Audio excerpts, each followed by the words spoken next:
నమస్తే, welcome to reflection news. నేను శర్మ. నేను ఢిల్లీకి రాగానే జైలుకు పంపుతారేమో అనిపిస్తోంది. కాక్రోచ్ పార్టీ వ్యవస్థాపకుడు యంగ్ డైనమిక్. సోషల్ మీడియా వచ్చినాక మన భావాలు వ్యక్తీకరించడానికి మంచి మాధ్యమం, గొప్ప ప్లాట్ఫామ్ దొరికింది. దేశంలో సంచలనం సృష్టిస్తున్న కాక్రోచ్ పార్టీ 5 రోజుల్లోనే ఇన్స్టాల్లో 1,04,00,000కు పైగా ఫాలోవర్లు. ప్రస్తుతం అమెరికాలో చదువుతున్న కాక్రోచ్ పార్టీ వ్యవస్థాపకుడు అభిజిత్. ఈయన ఎందుకు అంతగా ఫాలోవర్స్ వచ్చిండ్రు, ఏం పెట్టిండు? మన దేశంలో సునామీ సృష్టిస్తున్న కాక్రోచ్ జనతా పార్టీ వ్యవస్థాపకుడు అభిజిత్ దీప్కే సంచలన వ్యాఖ్యలు చేసిండు. అమెరికా నుంచి ఢిల్లీ ఎయిర్పోర్ట్లో అడుగుపెట్టగానే పోలీసులను నేరుగా తిహార్ జైలుకు తీసుకెళ్తారేమో అనిపిస్తోంది అని బోస్టన్ యూనివర్సిటీలో చదువుతున్న ఆయన ఒక ఇంటర్వ్యూలో పేర్కొన్నాడు.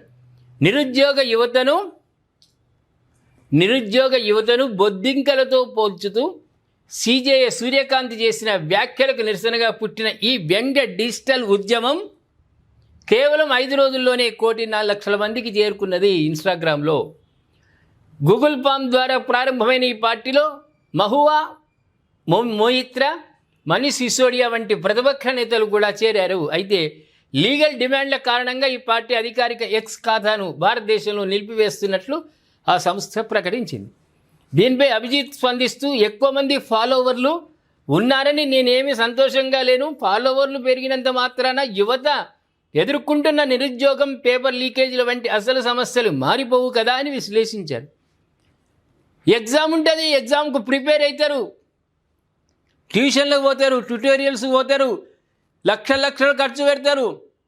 ఎగ్జామ్స్ 2 రోజులు ఉందనగా వాయిదా. ఎవరిస్తున్నాడు లీకేజీలు? దేనికి కక్కుర్తి పడి పేపర్ లీక్ చేస్తున్నారు? విద్యార్థులతో ఎందుకు చెలగాటం ఆడుతున్నారు? వాడిని పట్టుకోరా? ఏదో నామకే వాస్తే ఎంక్వైరీ ఏర్పాటు చేసుడు తూతూ మంత్రంగా. దానికి సంబంధించిన వాళ్ళని లోపల వాడేసి తోమితే కదా. విద్యార్థులతో చెలగాటం ఆడడానికి ఎవరికి అధికారం ఉన్నది? ఎవడున్నాడు దీని వెనకాల? ఎవడున్నాడు? ఏదైనా మూట బయట పడ్డదా? అటు రాష్ట్ర ప్రభుత్వం కానీ ఇటు కేంద్ర ప్రభుత్వంలో కానీ పేపర్ లీకేజ్ మూటలు బయటపడుతున్నాయా? అరే, తిండి లేక తిప్పలు లేక రాత్రంతా పొద్దంతా చదువుకుంటూ, ఆ చదువుకున్నది కూడా కొన్ని సందర్భాల్లో అర్థం కాకుండా బయట లక్షలు పెట్టి ట్యూటోరియల్స్కి వెళ్ళి విద్యను వాళ్ళు చదువుతుంటే, ఎగ్జామ్కు ప్రిపేర్ అవుతుంటే ఎంత దుర్మార్గమైన చర్య ఇది!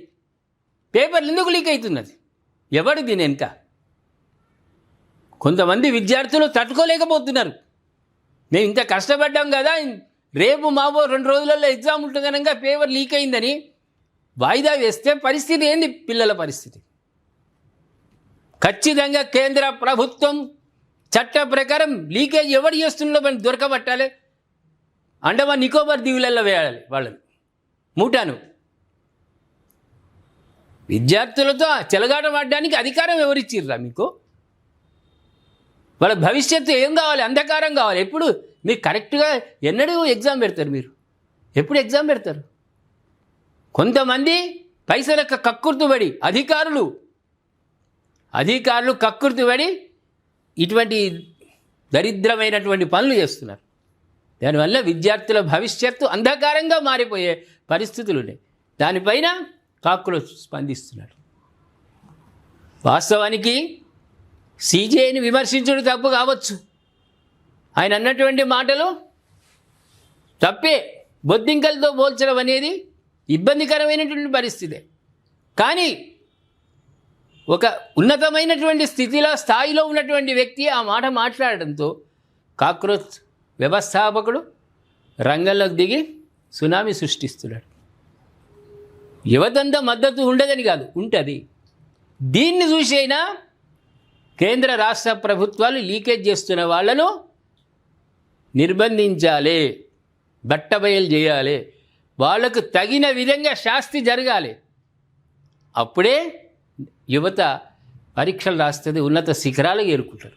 లేకుంటే డిసప్పాయింట్ అయ్యి ఎగ్జామ్లు రాయాలంటేనే భయం. అసలు ఎగ్జామ్ పెడతారా పెట్టరా అనే అగమ్య గోచరంలో పిల్లలు ఉంటున్నారు.